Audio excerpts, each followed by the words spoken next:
taking a course will teach us on how to make our own Bible study notes without depending from any books nga ginabakal ta or eskwelahan na ginabakal sa mga simbahanan, no, and then gamiton na siya nga Bible study material abi, whether sa midweek service, Tuesday Bible study sa gabi, o sa Wednesday, or even sa mga small group. So this course is actually very important because you will be able to learn how to do the notes yourself. That's why ginuna gid ang Old Testament kag New Testament, so that nga may idea kita anong content dira sa Old Testament and then a New Testament, and then we will have a bigger picture. And now we are going to make the notes, and may idea ka na sa Old, may idea ka man sa New. The objectives of this course, apat lang niya siya. We will learn how to develop the skill of observe and then interpret. It's very basic, good katama. If you want to be a good Bible study leader, you learn how to be observant, especially the text that you're reading. Not only you will observe, and also we will touch on basic interpretation. Although ang pinaka-lesson gid on interpretation will be the next subject, which is hermeneutics. So ang hermeneutics, prerequisite yan ang methods of Bible study. Before ka makalabot sa hermeneutics, you need to go through this class on methods of Bible study. And then after hermeneutics, most likely you will be siguro homiletics or making the sermons. And then we will be also studying several methods. Actually, there are so many methods of Bible study. Kung sa pakon mo lang na mo sa methods. Pero we will only dwell, or we will only focus on anom lang. Just like sermon types, there are several sermon types. Pag gustuhan mo lang, ibig kalabot 20 ka sermon types. Lain pa na ang style. Pero at the end of the day, you will have to master at least 1, 2, or 3 ka sermon types. That will be good enough for you in delivering and writing sermons. But for academic practice, you learn to do some of those several types. Pero importante nga at least 1, 2, or 3 types makuha mo, okay na rin yan. And then there is aton in this class, we'll study anum. And not only that, we will study also some of the application. This is the end of any Bible study. It will always end with application.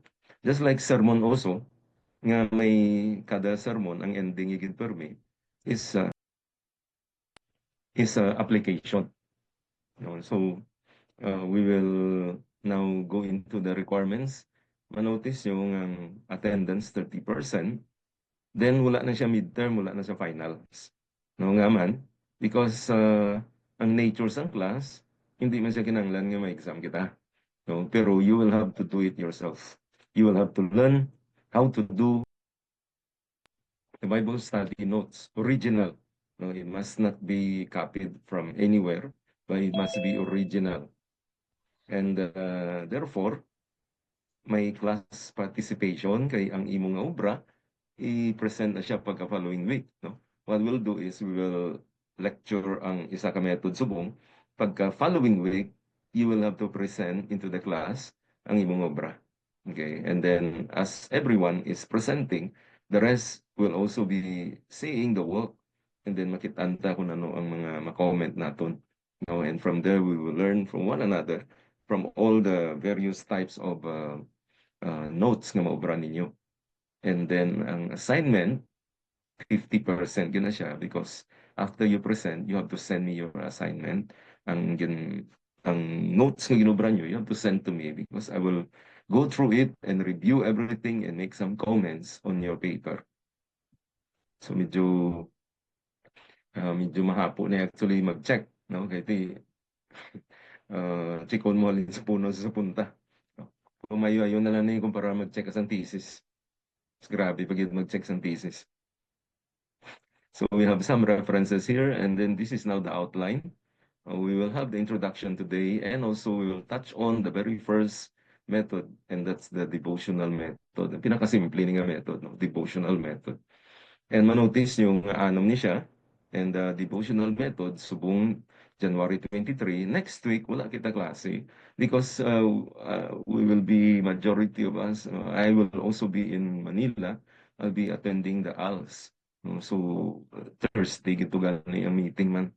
No? I'll be coming there on January 30. So, alanganin ang schedule.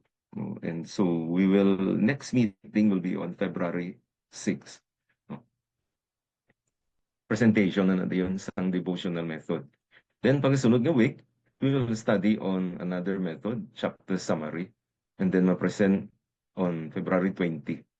And then character quality, we'll study that on 27, and then i-present sa March 6.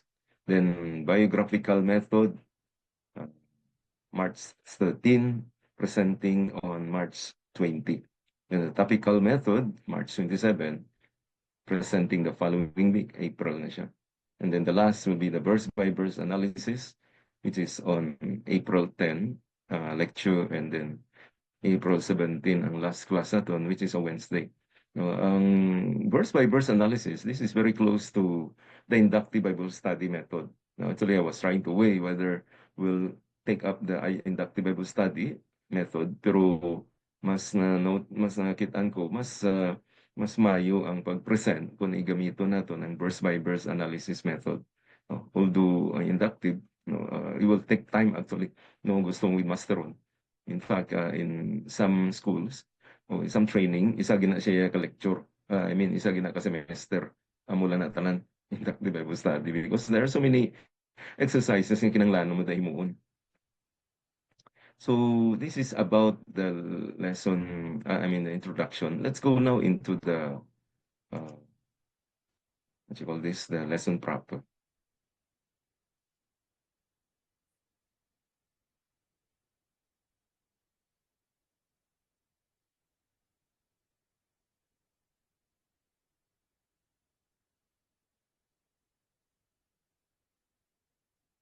This is now the lesson 1, the introduction.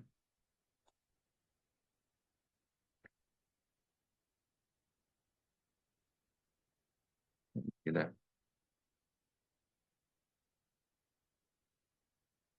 So, as a part of the introduction, a good Bible study does not require nga kinanglan sagad-sagad gigid or grabe gid ang imong nabalaan sa Bible. No, what is important is that we know the basic principle, and that is what we are going to study. We are going to study various types of methods. Kada method isa lain-lain niyang principle niya. No, of course may general principle kita, pero pag abot sa specific nga method, may iya naman na siya nga lain-lain nga procedure or principles. So what we're going to study now in the introduction will just be the general Bible study. Whatever method you use, you'll have to remember these 5 general principles. Okay, first of all, in any Bible study, you need to develop the skill of knowing how to ask the right questions. Asking question is a skill that you have to develop. Okay, any person that is studying the Bible, you have to know and you have to develop the art of asking questions. Silingan ni Confucius, no? Philosopher, he said, if you ask question, you look like a fool for a moment. But if you don't ask question, you will be a fool for life. No? Pero in the Bible study skills, this is a very important skill that any person that is studying the Bible must develop. You have to ask not only question, but the right question. Kaya kung sala man question mo, paano mo na karon magamit siya or how is it going to be connected into the study? Yeah. So you can ask as many questions. No? In fact, this one will have to be, kailangan may practice niya siya. No? So that's why nga, I hopefully, ning anong ka-lesson naton, this will develop the skills in us to learn how to ask questions. Because ang mga question nga na, amo na mga probable nga questions ang mga pamati sa aton. No? kung nagakandak na kita Bible study, no, that will be the possible questions kamo man na ginapamangkot sa mga mga audience or sa mga tao, congregation. So as a Bible study, ikaw nagobra sa original nga notes, no, you will have to think ahead. Ano ang mga questions nga dapat? Ano ang pamangkuto mo, let's say a particular verse, or nga ginhambal ni sining nga tawo, no, nga mo ni ang ginhambal ni God. So those are important nga mga questions, and that has to be developed by any Bible study leader, especially if you're pastors. Number two, a good Bible study involves writing down what you've observed and discovered.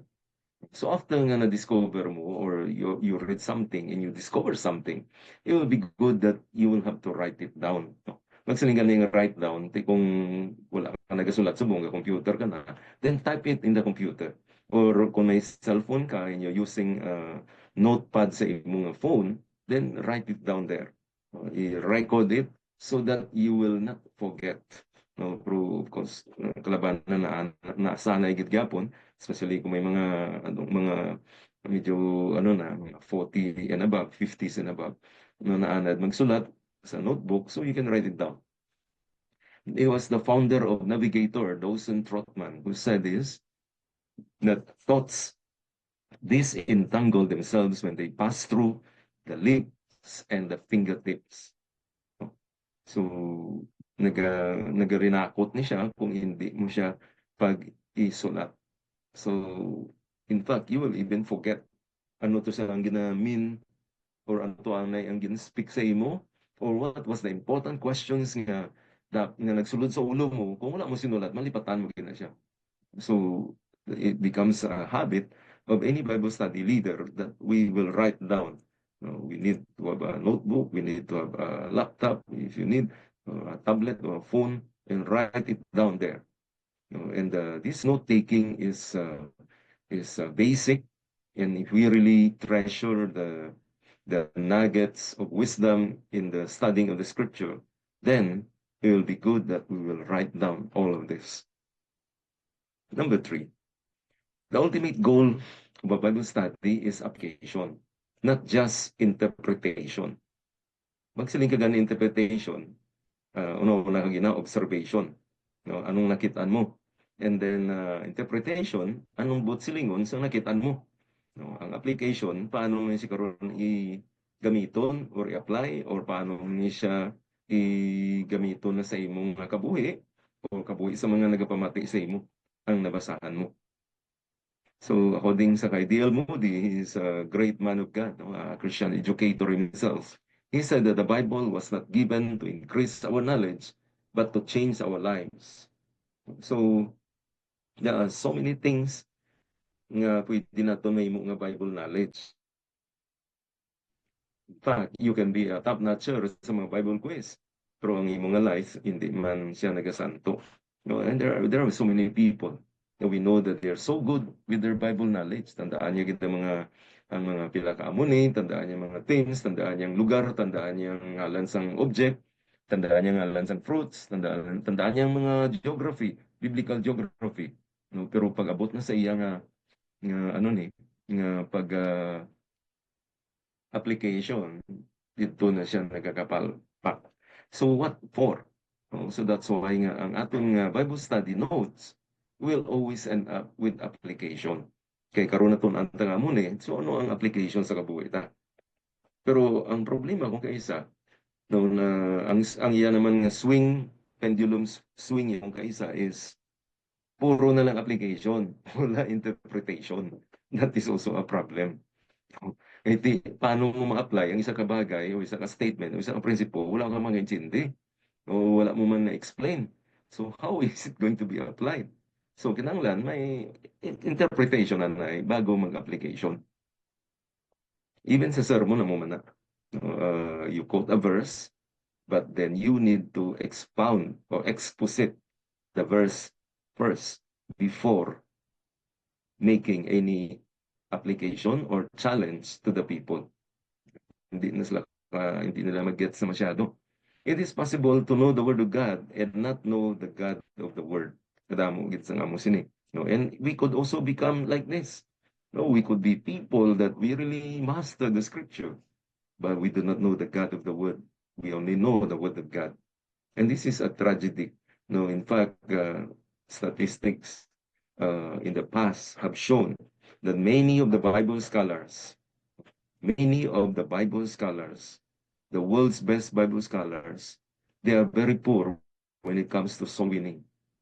Pero sila, master na nila yung evangelism principle. Master nila ang evangelism messages. Master nila ang mga evangelistic narratives nila. Old and New Testament. Pero wala sang may gina-win nga soul. No? Atong wala gani kay Chindi, ang wala man sang may nabasahan gid sa madamo, kamo tuwing mabakas mag-evangelism. No? So this is imbalance nga atong damo na balaan, amo gito dapat ani ang damo ma-reach out niya. No? Some of the questions that we will be asking in the Bible study is that any attitude that I need to change. No? What are some of those attitude nga kinanglan baguhon sa akon? No, amo ning purpose nga nag-Bible study kita para makita anong dapat nga karakter nga islanda. Anong dapat untaton, anong dapat umpisahan nga karakter. No? For instance, involved ka pa sa amo ni, and then anong dapat i-stop mo and then go into this kind of life. And then question also, what should I start believing and then stop believing also? Anong dapat ko patihan na, kag anong dapat untatan ko na nga ginapatihan. No, nga man ay si Jesus, 50% God, kag 50% man. Ang diskubrihan mo gali, through your study, 100% God, 100% man siya. Then stop believing na 50-50 siya. But you believe that He is 100% God, 100% man. What relationships do I need to work on? No? So, anong mga natulaan mo na karon, interpersonal relationships. No? And then we got so many problem nga rinaway. So, anong dapat i-improve dira sa aton nga relationship? Or, it could also be, anong nga ministry ang dapat mo umpisahan na? No? Anong dapat mo i-involve nga ministry?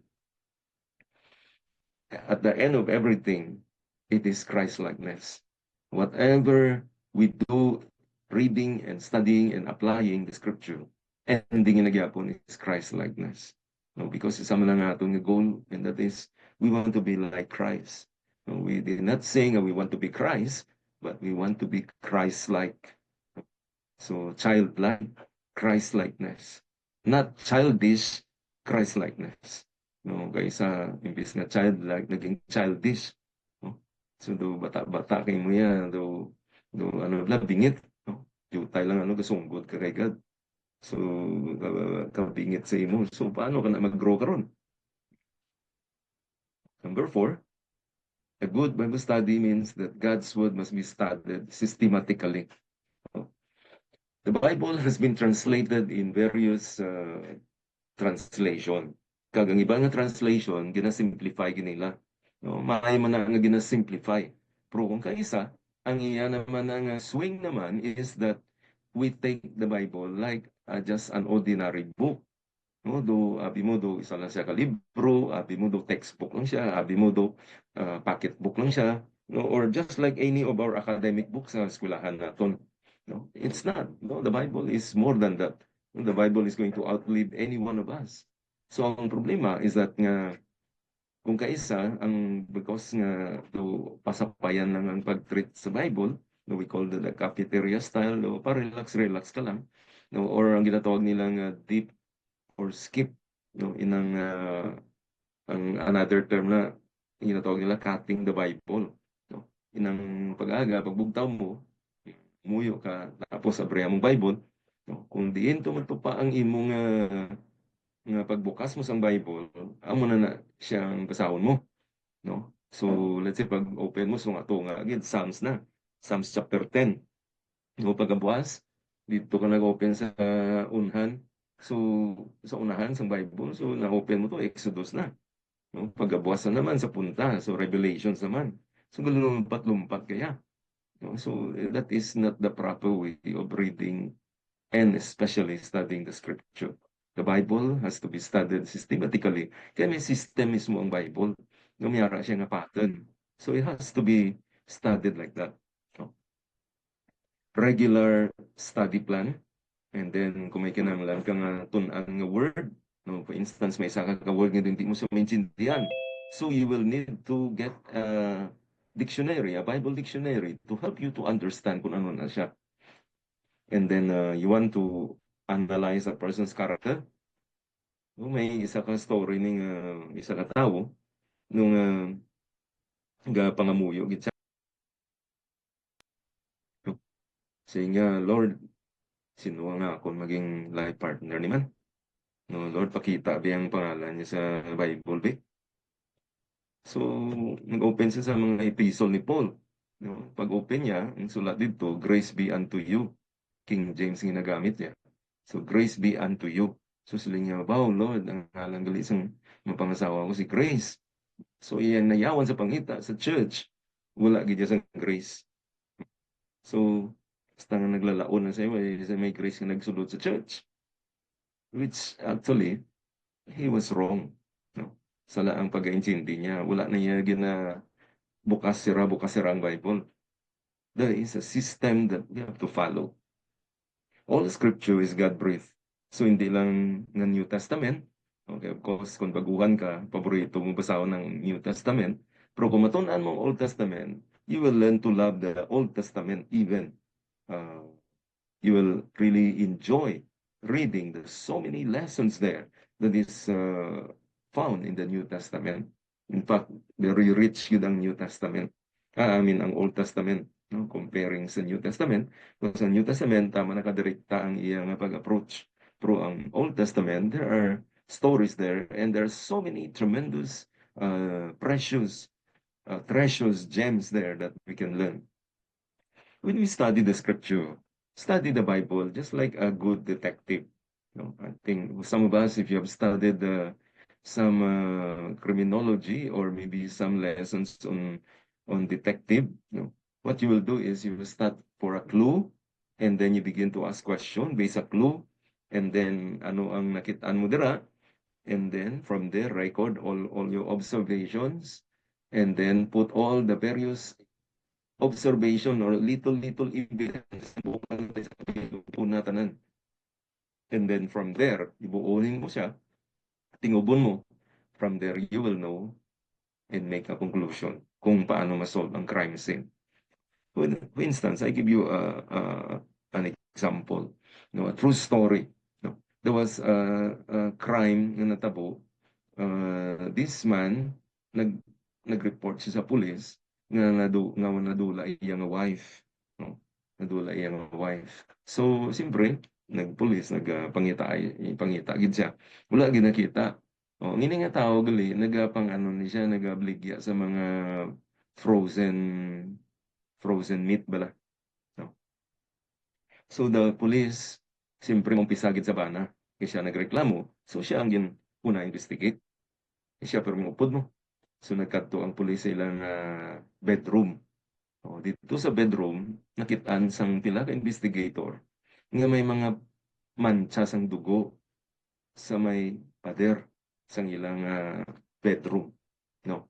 So ginkuanto nila blood uh, blood sampling, no? Kakasto ka gindala sa laboratory. Tapos sigit-git pangukay sa bedroom nila. May mga pinudyot sang buhok dito. Ang buhok may dugo man. So gindala na to sa lab.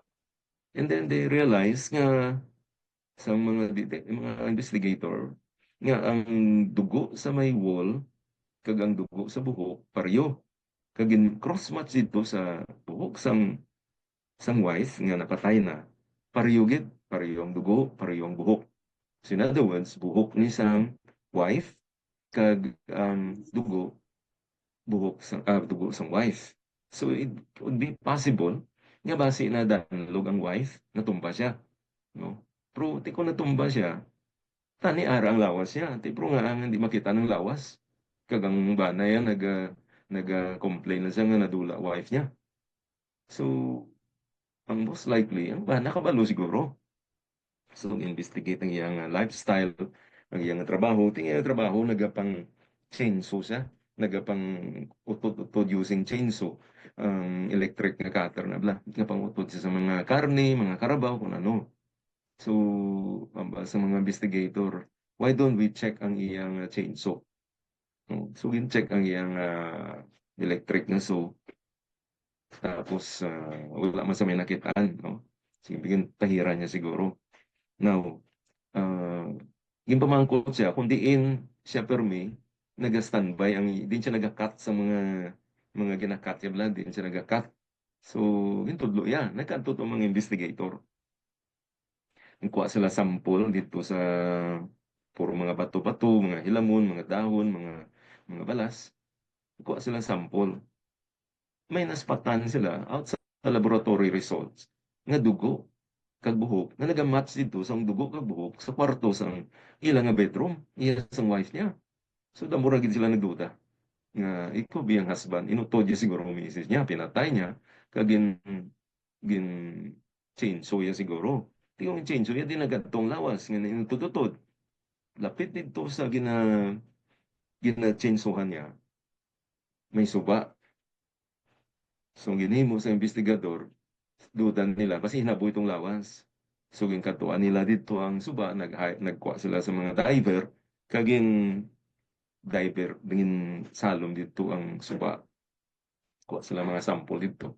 Dito nakitaan nga may mga portions ang lawas. Ang tao, ng mga utod-utod na. Ginkuha ato, ginmatch, gin-cross-match, nagsanto sa dugo. Kag ang mga buhok, kag ang mga DNA, gasanto sa wife nga DNA niya kag samto sa buhok kag sa dugo niya, blood type tanan, no? Pati mga ngipon nakita na gani, no? Mga utod-utod nga mga ngipon. So the investigator concluded nga ang husband ang nagpatay, no? Probably nag-away sila, no? Kag probably kay nga may dugo to basi tiniklod yang wife niya o gilampos yang wife niya sa pader kag natumba, ginalipong o napatay gid kag para nga ma-avoid ang di mabalaan ang ano gin chop-chop niya kagin habuya dito sa suba. So that is the job of the investigator. At first, hindi ka na makakonclude.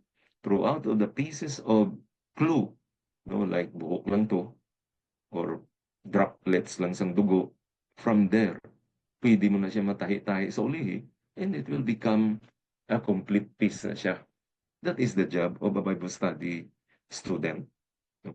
Kung nag-investigate kita sa Bible, we will make first observation, no?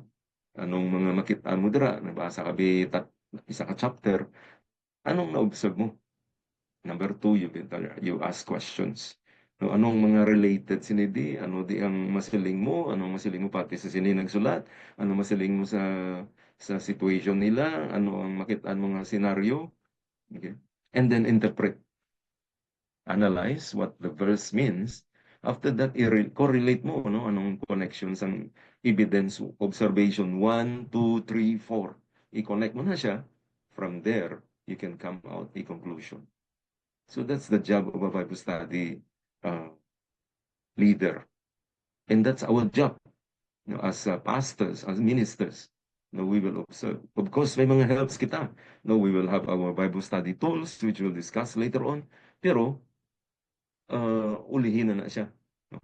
Just like kung investigator ka sa mga crime investigator, may mga tools na sila. They need a laboratory microscope, kung ano-ano pa na DNA testing. No, those are tools.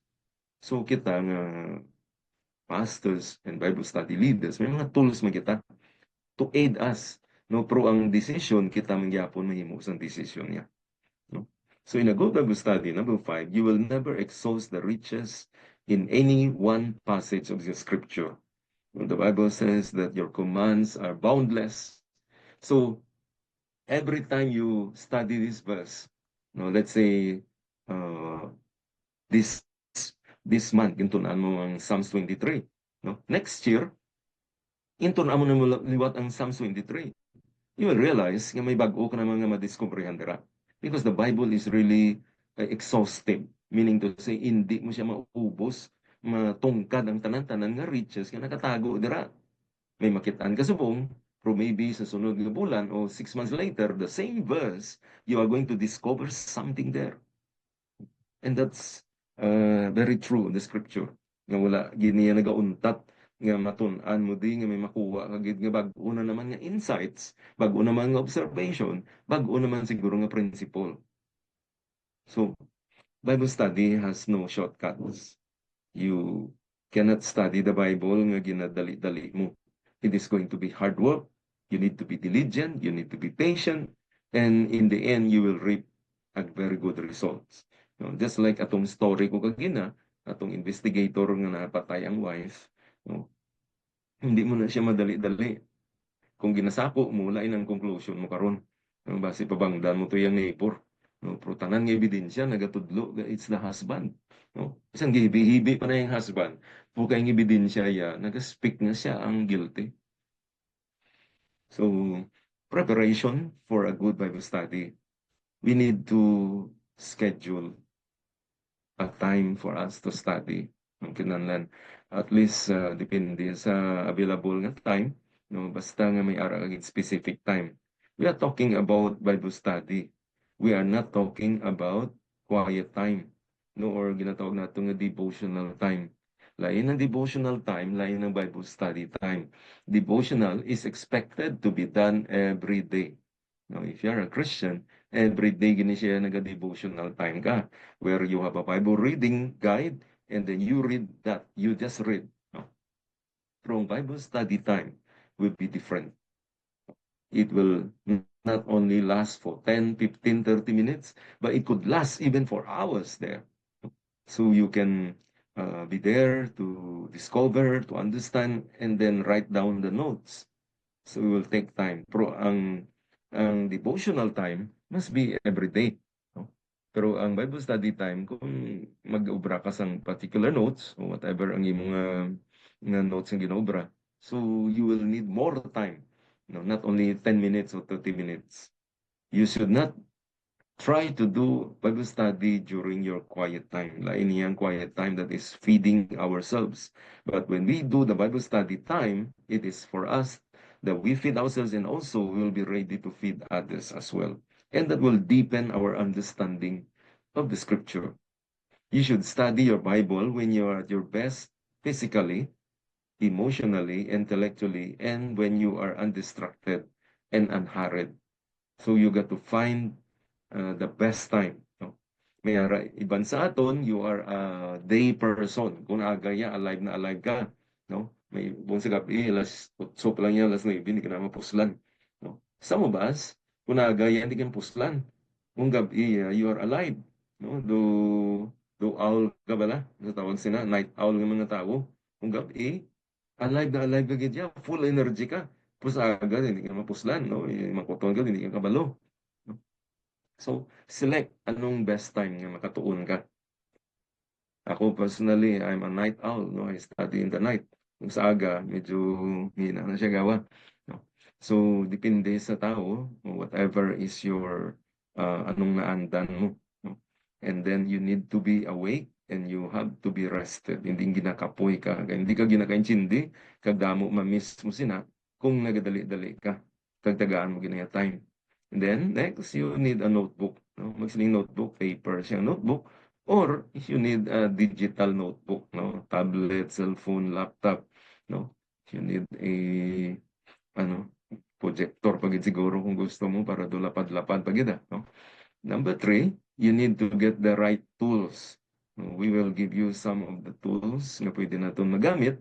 No, just like sa isa ka detective, kaya may mga microscope ka, may DNA tester ka, no, may ara ka laboratory ng mga aparatos dira in order to extract the evidences. No? So may ara kita mga tools. Next, spend a short time in prayer before each study, because what we are reading is a book written by the men of God through the Holy Spirit.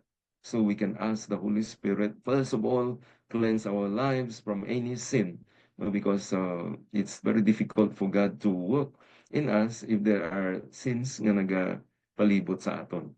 So we ask God, every time. In fact, devotional time should be a time that we ask God to cleanse us, because God cannot we cannot work, when there are sins in our life. And then ask the Holy Spirit to guide us. Secondly, pray that the Holy Spirit will guide you in the study, because the Holy Spirit is the one who aided the writers of the Scripture. So mo man siya mabulig sa aton if we want to really understand the Scripture. Okay.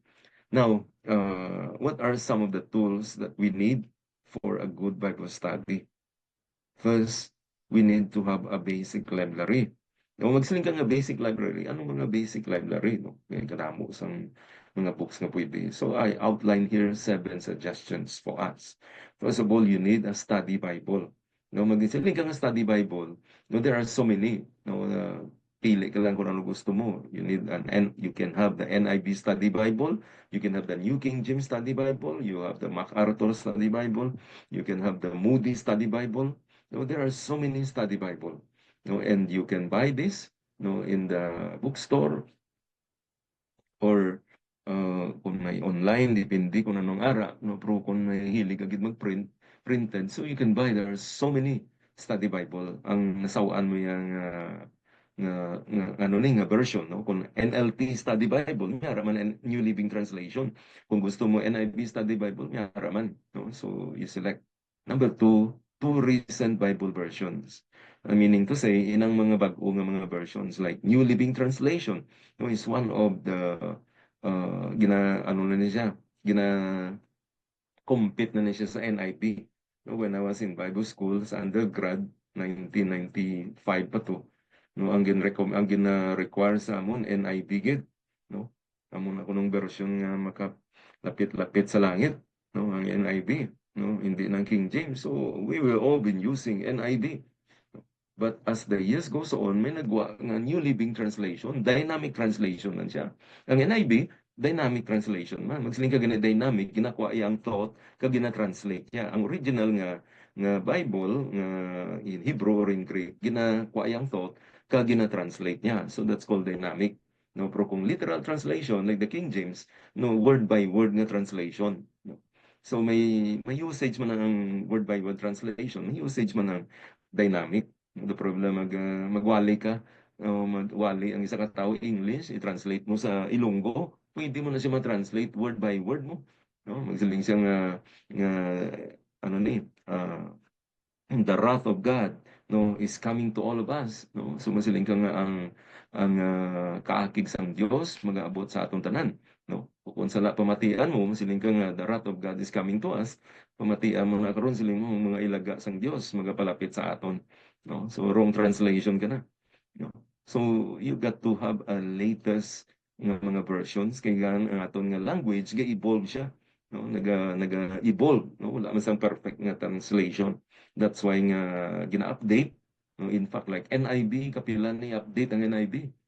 So, kung may siling ka may NIV kung nga Bible, ano na nga version? Dapat ko mong latest nga version. Kaya gina-correct na to ang mga previous nga mga errors. No? Kaya translation error na iya, hindi niya error sa Bible. No? Next is exhaustive concordance. No? You need to have a concordance. Ang concordance, amo ni siya ang alphabetical index ni siya. No? So you want to study about prayer, no? Tanan nga verses sa Bible that talks about prayer, ara na sa concordance. So that will help you. Sa nga pangitaon mo pa ang prayer, no? Yawan kasi na. No? Pero kung may concordance ka, alphabetical siya. Bisan anong nga topic, no? You talk about prayer, you talk about second coming, you talk about the Holy Spirit, pangitaon mo na sa letter H, ara na tanan Holy Spirit. So it's like a alphabetical index of the topic. That's a concordance. And then, ano ni, Bible Dictionary, no, ang mga words sa Bible nga ginagamit, gina-explain sa sini nga Bible Dictionary. No? Ang aton nga mga ordinary nga dictionary, Webster o kung Merriam Dictionary, no, wala niya naga-contain sa mga Bible terms naton. So the Bible Dictionary will highlight those words. No?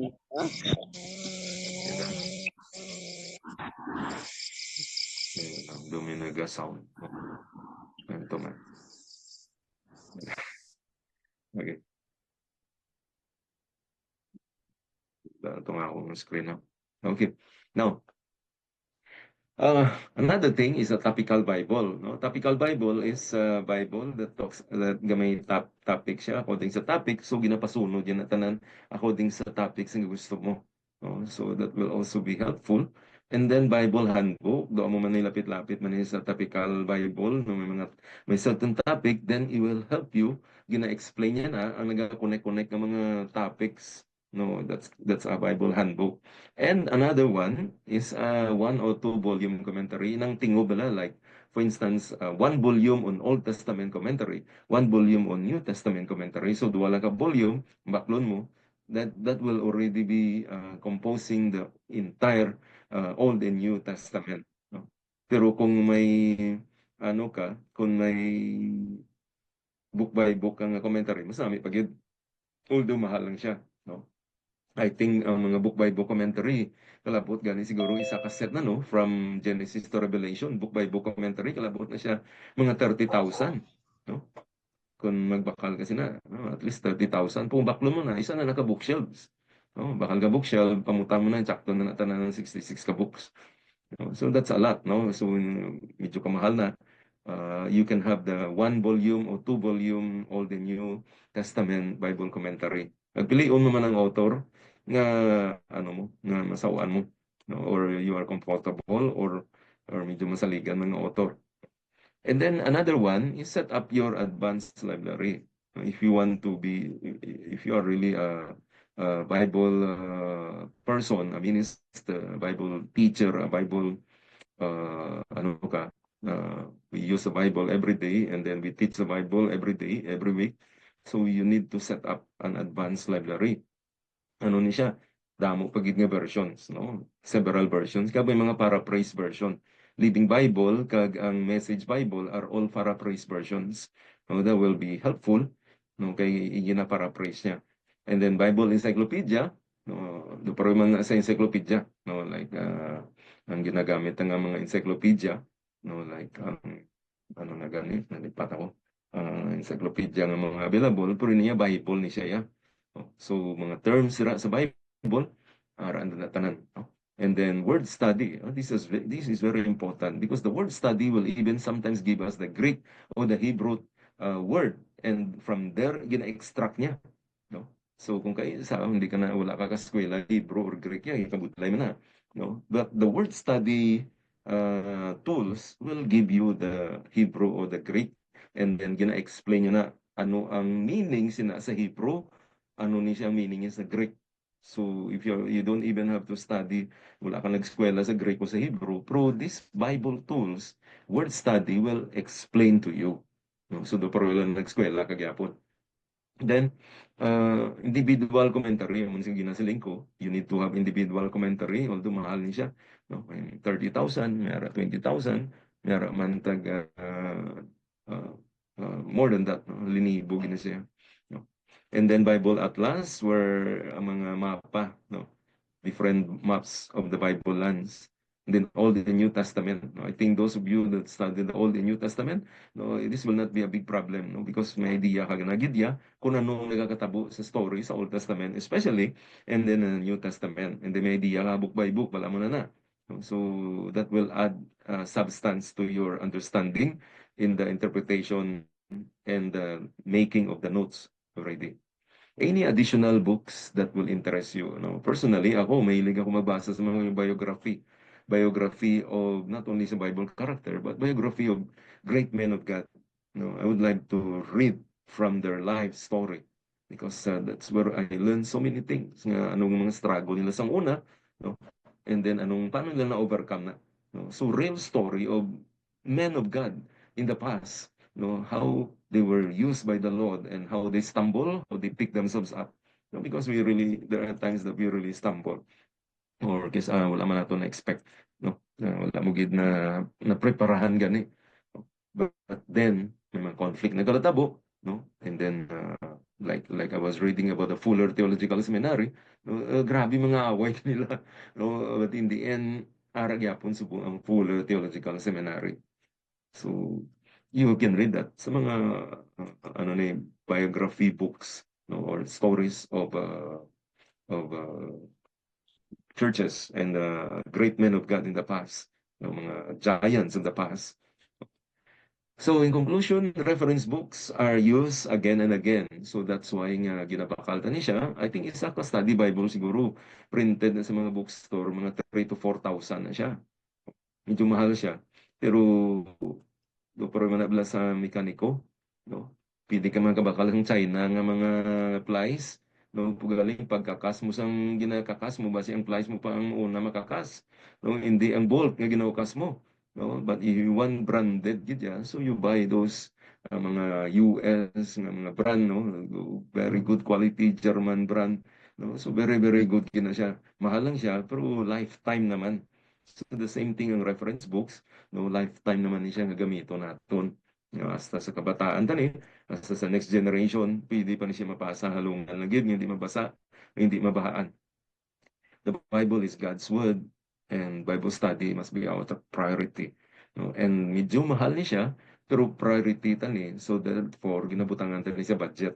No? Whatever little money that a pastor has, save this amount, and then kung may gina-target ka nga libro, save it until makaya mo, then buy that book because you need it.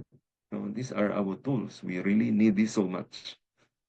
This is our investment po niya. We invest for our tools. Next, we will now dwell into the very first method, the devotional method of Bible study. Muning so far pinakahapos. So, hapos pa lang niya.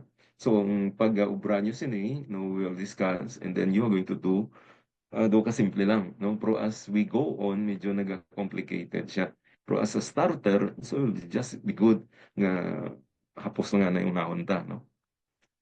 Devotional method, it takes a passage, large or small, and then the goal is to be serious of the Word of God. No? So ano ang importance sa application?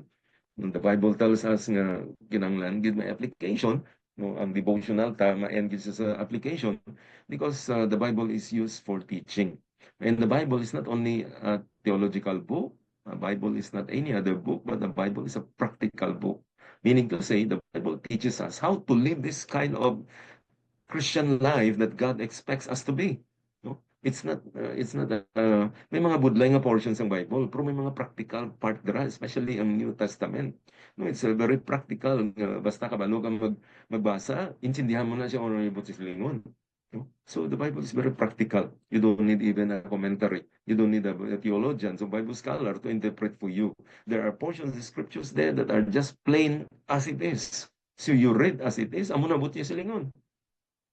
The Bible without personal application will just be academic exercise. And that's not our goal here. We are not encouraging nga puro ka lang sagad-sagad ka sa academic. Master mo, no? Champion ka permi sa Bible quiz, no? Pero very bad ka sa when it comes to practical living. So we don't want academic people na asta ka lang da. But it has to be nga i-put yun natin into practice. No? So we cannot really get to know the Word of God unless we apply it to our life. Just like we have the example of the Pharisees. Okay, the Pharisees are people that are very smart and they know the scripture very well. No, they know the comma, they know the period, pero yun sila sa mga abogado. Balaan nila ang anong page, anong section, anong paragraph, anong sentence. Hasta kama sa period, balaan pa nila tanan. No, mga abogado, those are the lawyers. No, ang mga Pharisees, they are also very similar to that. Naggamay pa na sila, gina-training na. And so that's why they really know the scripture. That's why pag abot ni Jesus, carpenter's son, it seems that he knows the scripture. Yun challenge nila. Kado hindi sila believe kay Jesus, kasi wala siya nag-agi sa parising training. No? Pero they were shocked of the way Jesus answered because Jesus is Son of God. Okay? So we can be a walking Bible encyclopedia, but it will not do any good unless nga ma-translate that into practical living. Studying the Bible can be dangerous if you merely study without applying it. The Bible warns us, 1 Corinthians, that knowledge puff up. That's why nagtuon kita Old Testament, New Testament, It's very important that you must master the Old Testament, New Testament. Di mga perfect mo na. But at least you really master it. You know by your finger. No, pero it should not end there. It is now going to be applied. So, in fact, the more kita kung damo kita nabalaan, it will really lead sometimes into arrogance. No? Just like the Pharisees, no? They are master of the scripture and they are really very arrogant. And they hated Jesus because Jesus seems to violate many of the laws. But actually, Jesus came not to violate, but to fulfill the law. The devil knows also the word of God. You will remember the temptation of Jesus that the devil also quotes scripture. So we will not be shocked if people quote scripture, but they live like a devil also. Matthew chapter 7, Jesus said, if anyone hears these words and put them into practice, it's like a man who built his house on the rock. On the contrary, the reverse of this, Jesus said, anyone hears my word and does not put into practice is like a man that construct his house on the sand. Okay, nobody will construct a house on a sand because the foundation is going to destroy the house. No, sayang ang imong effort, sayang imong construction material, sayang ang imong gin-invest nga kwarta, no, because it's going to be wiped out by the sun. Okay, so the same thing, when we have the Bible knowledge, it should increase our responsibility. The more kita damo kita nabalaan sa Old Testament, damo kita nabalaan sa New Testament.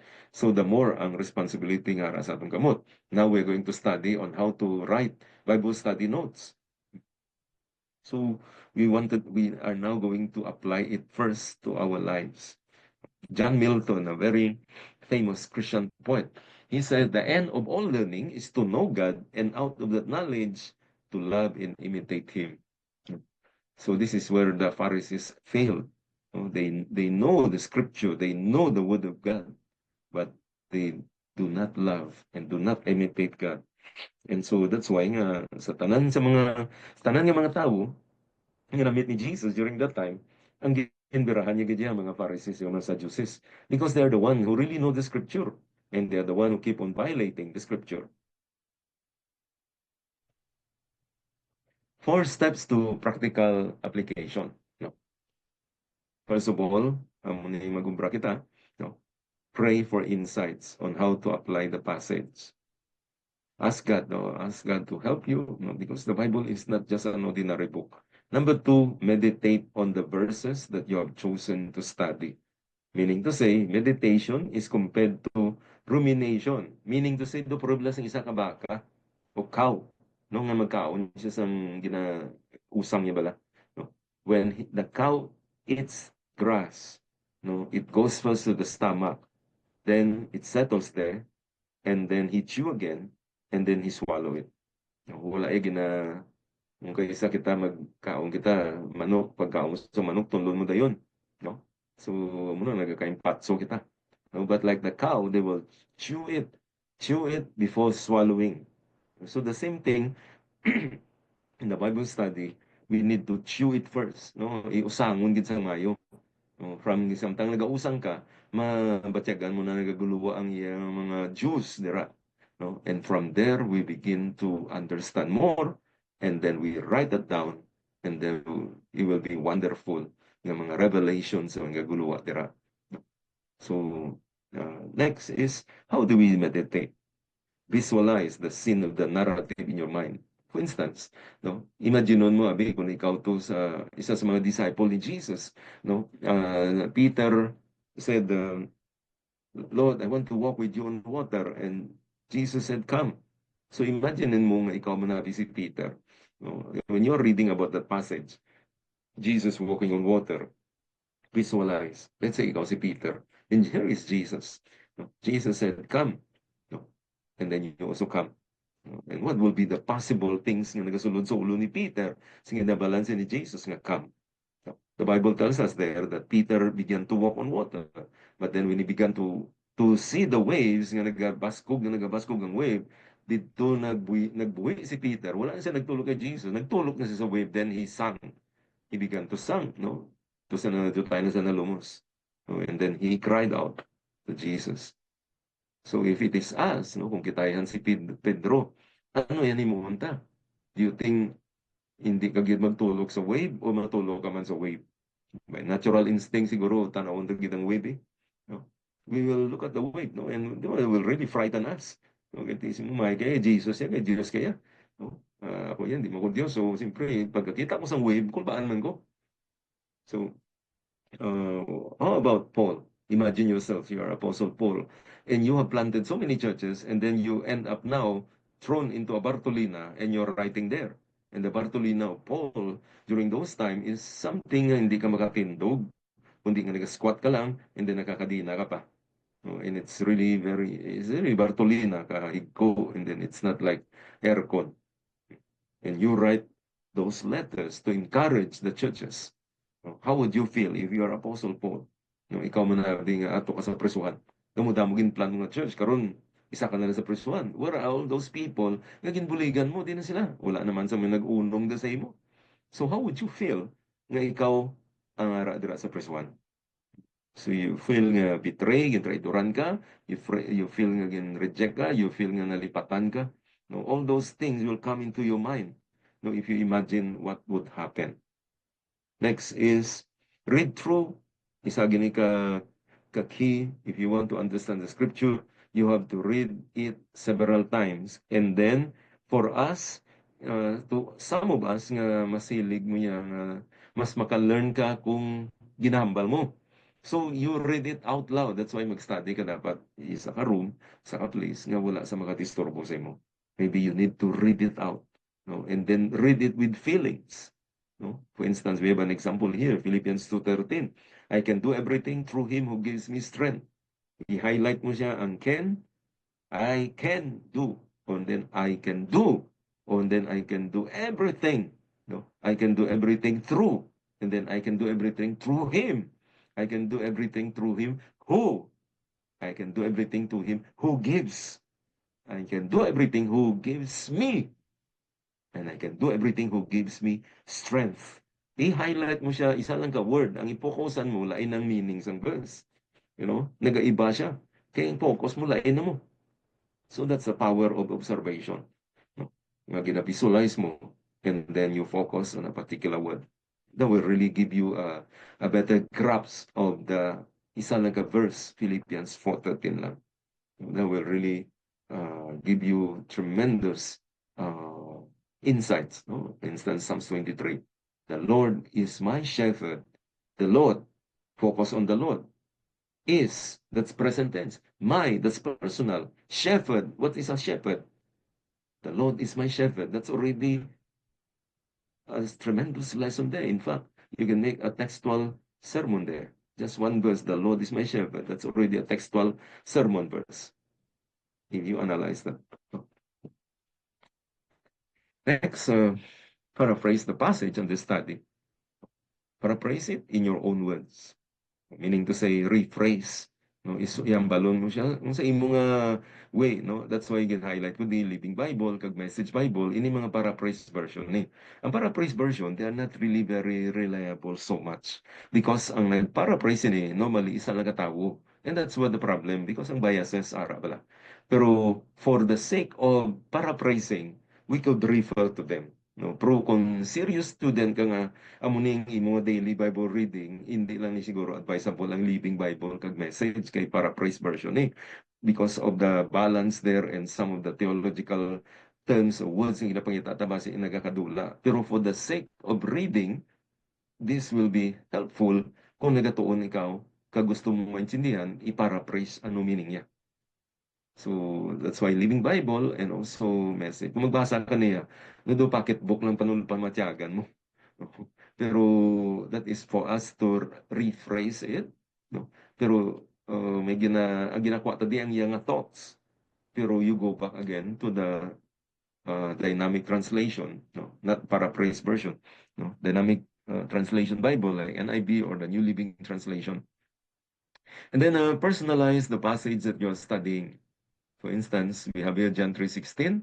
For God so loved, write your name there. No? For God so loved Jesse, that he gave his only son, so that if Jesse believes in him, he shall not perish, but have everlasting life. It makes it very personal. And that really is great help. Feeling mo do makarelate ka gid kay arangalan mo eh. And then we have an advice here, space pets acrostic. Ano ni siya? This is useful also for meditation. Ano ni ang meaning ng space pets ni? Is there any sin that you need to confess? Is there any promise that you need to claim? Is there any attitude nga kinahanglan ibaguhon? Is there any command that you need to obey? Is there an example nga isundon mo? Letter P, is there any prayer that you need to pray? Sometimes you need to pray even the very words of the scripture. Use the wordings of the scripture itself as your prayer words. Is there any errors? Is there any truth? Is there something that I need to praise God? So this is an acrostic, to help us to recall in our meditation. So you see, hindi mo ni makuha in 3 minutes, 5 minutes. You need time. And then pray the verse or passage back to God. Gamito mo mismo ang verse, nga mo na siya igamito mo sa pag-pray. So masiling ka, I can do all things through Christ who gives me strength. Lord, I know you. I can do all things. I know that because you promise it in your word. So another example here is you make it prayer mo ni, thank you Lord for being my shepherd. And because of that, I'm going to lack nothing. Thank you for making me lie down and leading me beside the quiet waters. Thank you for restoring my soul. And thank you for guiding me in the paths of righteousness. Now, these are guide in making meditation. From here, you will have so many ideas already coming out. And then write out an application. Ano ang application? May mga guide kita. It must be personal. No, it must be in the first person singular. It is you. It is I. It is me. Bayda na yung iba niya. Talk about yourself. Baydang iban kung may nakitaan ka, may naduduman kang nga pabagay-bagay gini siya, may danay. Talk to yourself first. Ano ang dapat kong matunan direct? Number two, applications should be practical. It must be something doable siya. No? So that leads also, similar to number three, it must be possible. No, pwede siya ma-accomplish. No? Otherwise, kung imposible siya, it will discourage you. Hindi man siya gali malapot. Why do something or ask for to goal something, hindi man siya gali mahimo. And then it must be provable, meaning to say may ma-follow up sa imo, no? You will account yourself with somebody, no? For instance, promise ka nga hindi ka na gusto mong sagad pamuyayaw, so you have somebody with you to remind you nga kada pamuyayaw nyo, i-remind niya ka, no? I-fit ko niyang tudlo mo, no? Or munuho niya ka, nga siling mo, hindi ka na mamuyayaw. So, all this, no? For instance, masiling ka, gusto mo mag-lose ka 10 pounds o 5 kilos, sabi, no? So, how do we know? So, you have to measure yourself. Somebody must go to the kiluhan, pakilo ya ka, no? Para mabalaan mo nga, nag-reduce ka man. Then, application, again, nag-agree na ako. Then record applications for future.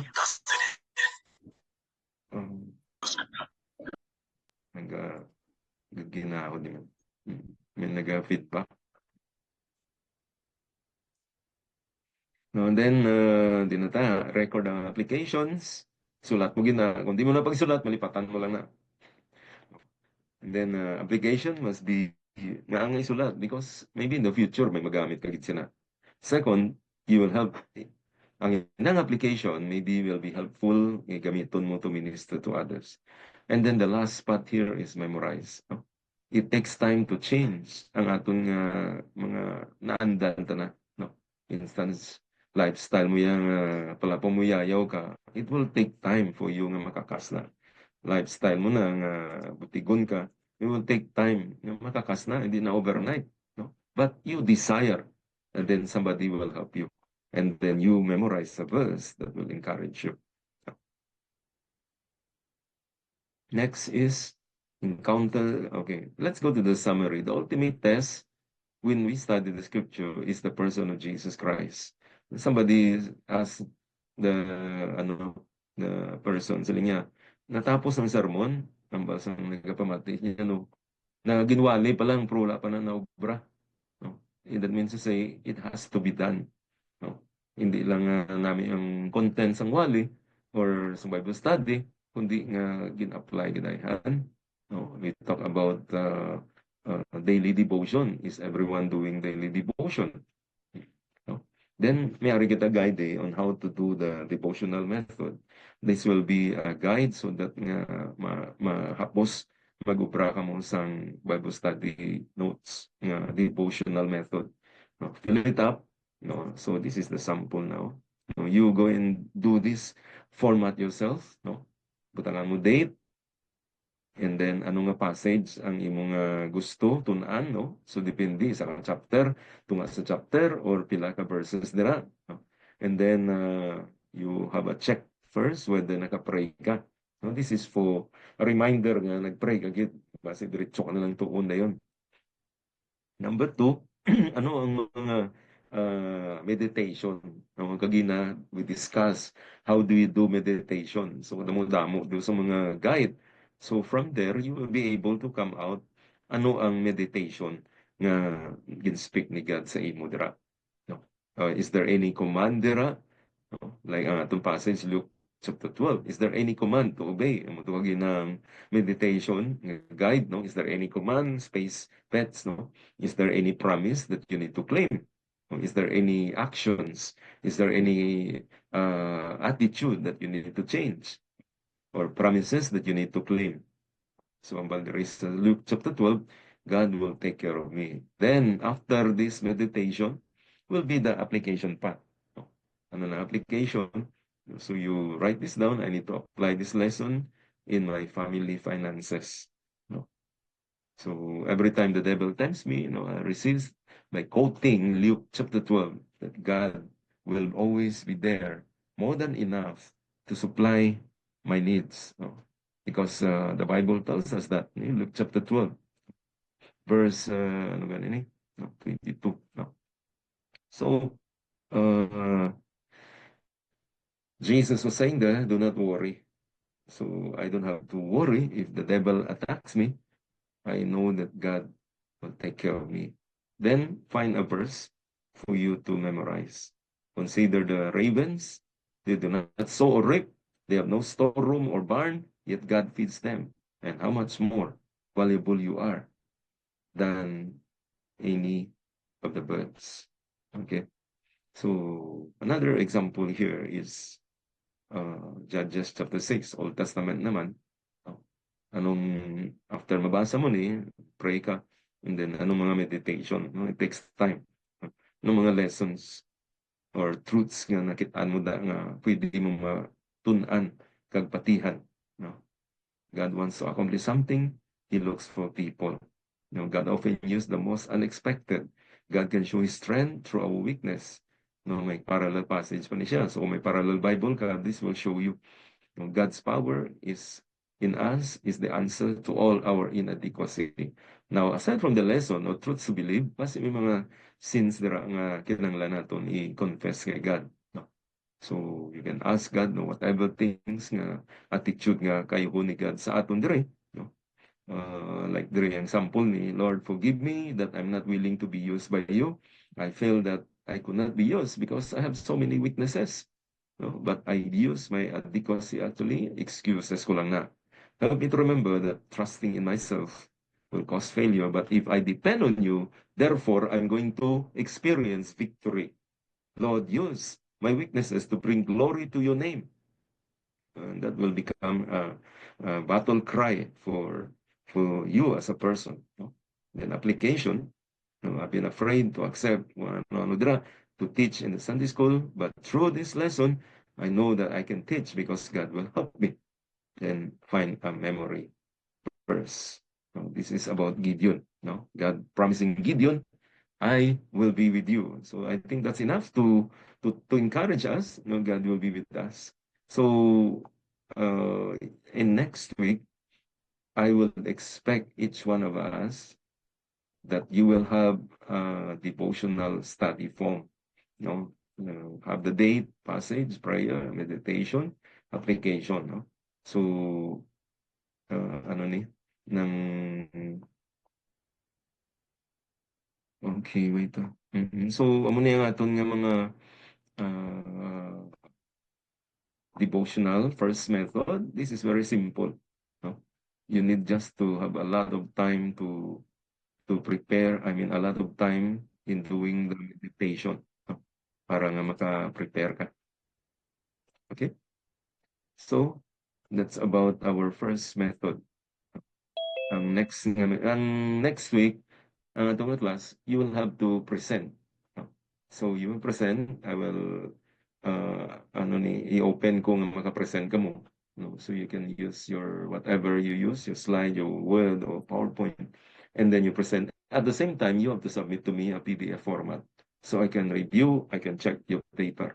No? So, atong next method will be the week after next. No, by the way, sa January 30, as mentioned, wala kita meeting no, because of the ALS meeting. So next meeting ta will be on on the February February 6, no? So ang presentation ninyo on devotional method will be on February 6. Then ang next lesson ta, chapter analysis, will be on February 30 na. Ang presentation nyo naman sa chapter analysis will be on February 20. So this will be the pattern of the class. 1 week of lecture, and then the following week you will have to present. And then from there, everybody learns from whatever you present, and then kung may mag-question or may clarification, and then you have to submit to me because I will review and then grade and also make some comments in your paper. Oh, so I think amo ni aton nga lesson subong. I hope this should have encouraged us, no, to be diligent student of the word. And when you master even anom lang ni ka lesson, anom lang ka method, no, you will be able to write your own original Bible study notes. You can be as good as Warren Worsby. You can be as good as Charles Swindoll. You have your own Bible study notes. No? As good as Tim Keller. No?